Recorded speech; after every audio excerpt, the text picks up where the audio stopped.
ಇವತ್ತು ನಾನು ಶೇಂಗಕ್ಕೆ ಉಪ್ಪು ಖಾರ ಹಚ್ಬಿಟ್ಟು ಶೇಂಗಾ ಉಪ್ಪು ಖಾರ ಹಚ್ಚಿದ ಶೇಂಗಾ ಮಾಡ್ತಾಯಿದ್ದೀನಿ. ಅದು ಹೇಗೆ ಮಾಡೋದು, ಅದಕ್ಕೆ ಏನು ಪದಾರ್ಥ ಬೇಕು ಅಂತ ನೋಡೋಣ. ಮೊದಲನೇದಾಗಿ ಶೇಂಗಕ್ಕೆ ಖಾರ ಹಚ್ಚಲಿಕ್ಕೆ ಶೇಂಗಾ ಬೇಕು. ನಂತರ ಈ ಬ್ಲ್ಯಾಕ್ ಸಾಲ್ಟು, ಅರಿಶಿನ ಮತ್ತು ಖಾರದ ಪುಡಿ.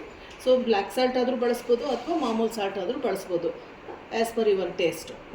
ಈಗ ಇದನ್ನು ನಾನು 1 ಗ್ಲಾಸು ನೀರಲ್ಲಿ ಹೀಗೆ ನೀರು ಹಾಕ್ಕೊಳ್ತಾ ಇದ್ದೇನೆ. ನೀರು ಹಾಕ್ಕೊಂಡು ನಂತರ ಈ ನೀರನ್ನು ತಕ್ಷಣ ಬಸ್ಕೊಳ್ಬೇಕು. ನೀರನ್ನು ಹೀಗೆ ಜಾಲರಿ ಇಟ್ಬಿಟ್ಟು ಹೀಗೆ ಸೋಸ್ಕೋಬೇಕು. ಸೋಸ್ಕೊಂಡು ನಂತರ ಒಂದು ಪರಾತಗೆ ಹಾಕ್ಕೋಬೇಕು, ಅಂದರೆ ಕೊಣಗಿಗೆ ಹಾಕ್ಕೋಬೇಕು. ಈ ಥರ ಕೊಣಗಿಗೆ ಹಾಕ್ಕೋಬೇಕು. ಹಿಂಗೆ ಹಾಕ್ಕೊಂಡು ಹರಡ್ಕೊಂಡು ಈ ಥರ ಹರಡ್ಕೋಬೇಕು. ಆದರೆ ಸ್ವಲ್ಪ ನೀರು ಹತ್ತಿರಬೇಕಷ್ಟೆ, ಜಾಸ್ತಿ ಹೊತ್ತೇನು ನೆನೆಸೋ ಅಷ್ಟಿಲ್ಲ. ಈಗ ನಾನು ಅದಕ್ಕೆ ಉಪ್ಪು ಇದು ಬ್ಲ್ಯಾಕ್ ಸಾಲ್ಟನ್ನು 1 ಟೀ ಸ್ಪೂನಷ್ಟು ಹಾಕ್ಕೊಂಡಿದ್ದೀನಿ. ಮತ್ತು ಟೇಸ್ಟ್ ನೋಡಿಬಿಟ್ಟು ಇನ್ನೊಂದು ಅರ್ಧ ಸ್ಪೂನು ಹಾಕ್ಕೊಂಡಿದ್ದೀನಿ. ಹಾಗೆಯೇ 1 ಟೀ ಸ್ಪೂನಷ್ಟು ಖಾರದ ಪುಡಿಯನ್ನು ಹೀಗೆ ಉದುರಿಸ್ಕೋಬೇಕು. ನಂತರ ಒಂದು ಅರ್ಧ ಟೀ ಸ್ಪೂನಷ್ಟು ಅರಿಶಿನ ಹಾಕ್ಕೋಬೇಕು.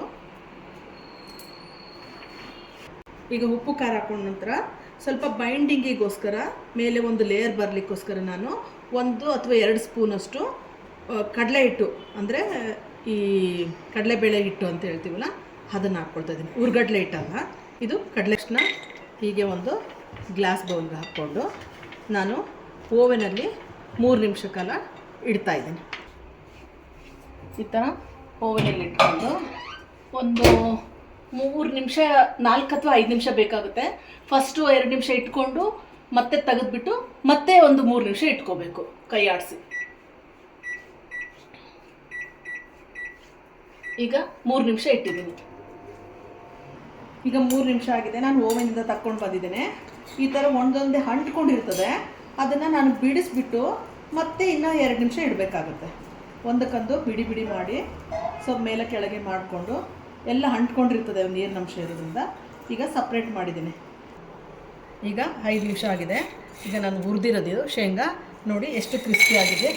ಈ ಥರ ಕ್ರಿಸ್ಪಿ ಆಗಿದೆ. ಇದನ್ನು ನಾವು ಈ ಥರ ಮಾಡಿದ್ಮೇಲೆ ಕರ್ಕೊಳ್ಬೋದು. ವಿತೌಟ್ ಆಯಿಲ್ ಅಂದರೆ ಈ ಥರ ಓವೆನಲ್ಲಿ ಮಾಡ್ಕೋಬೇಕು.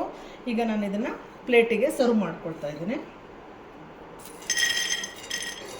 ಈ ಥರ ಪ್ಲೇಟಿಗೆ ಸರ್ವ್ ಮಾಡಿಕೊಂಡು ಸ್ವಲ್ಪ ಆನಿಯನ್ನು ಈ ಥರ ಸ್ವಲ್ಪ ಆನಿಯನ್ ಹಾಕ್ಕೋಬೇಕು. ನಂತರ ಒಂದು ಸ್ವಲ್ಪ ಟೊಮೊಟೊ ಹಾಕ್ಕೊಳ್ಬೇಕು. ನಂತರ ಸ್ವಲ್ಪ ಟೊಮೊಟೊ ಹಾಕ್ಕೊಳ್ಬೇಕು. ಈ ಥರ ಆನಂತರ ಒಂದು ಸ್ವಲ್ಪ ಇದು ಬ್ಯಾಡಗಿ ಡಬ್ಬ ಹೇಳ್ತೀವಲ್ಲ, ಆ ಥರ ಮಿರ್ಚಿದು. ಇದು ಖಾರ ಇರಲ್ಲ ಅಷ್ಟೊಂದು. ಇದನ್ನು ಈ ಥರ ಸ್ವಲ್ಪ ಹಾಕ್ಕೊಂಡು ನಂತರ ಸ್ವಲ್ಪ ಕೊತ್ತಂಬರಿನ ಹಾಕ್ಕೋಬೇಕು. ಈ ಥರ ಕೊತ್ತಂಬರಿ ಸ್ವಲ್ಪ ಹಾಕ್ಕೊಂಡಾದ್ಮೇಲೆ ಒಂದು ಸ್ವಲ್ಪ ಲಿಂಬು, ಒಂದು 5ರಿಂದ 6 ಡ್ರಾಪು ಮಾತ್ರ ನಿಂಬೆಹಣ್ಣಿನ ರಸವನ್ನು ಹಿಂಗೆ ತಕ್ಕೊಂಡು ಸ್ಪೂನ್ಗೆ ಹೀಗೆ ಹಾಕ್ಕೋಬೇಕು. ಎಲ್ಲ ಕಡೆನೂ ಹಾಕ್ಕೊಂಡು ಬೇಕು ಅಂದರೆ ಸ್ವಲ್ಪ ಏನಾದರೂ ಉಪ್ಪು ಕಡಿಮೆ ಇದೆ ಅಂದರೆ ಸ್ವಲ್ಪ ಹಿಂಗೆ ಬ್ಲ್ಯಾಕ್ ಸಾಲ್ಟ್ ಹಾಕಿದರೆ ಟೊಮೊಟೊ ಮತ್ತು ಈರುಳ್ಳಿಗೆ ಇದಾಗುತ್ತೆ. ಈಗ ಇದನ್ನು ನಾವು ಹೀಗೆ ಮಾಡಿ ಟೇಸ್ಟ್ ಮಾಡಿ ನೋಡಿ, ಲೈಕ್ ಮಾಡಿ, ಶೇರ್ ಮಾಡಿ. Thank you. Bye bye.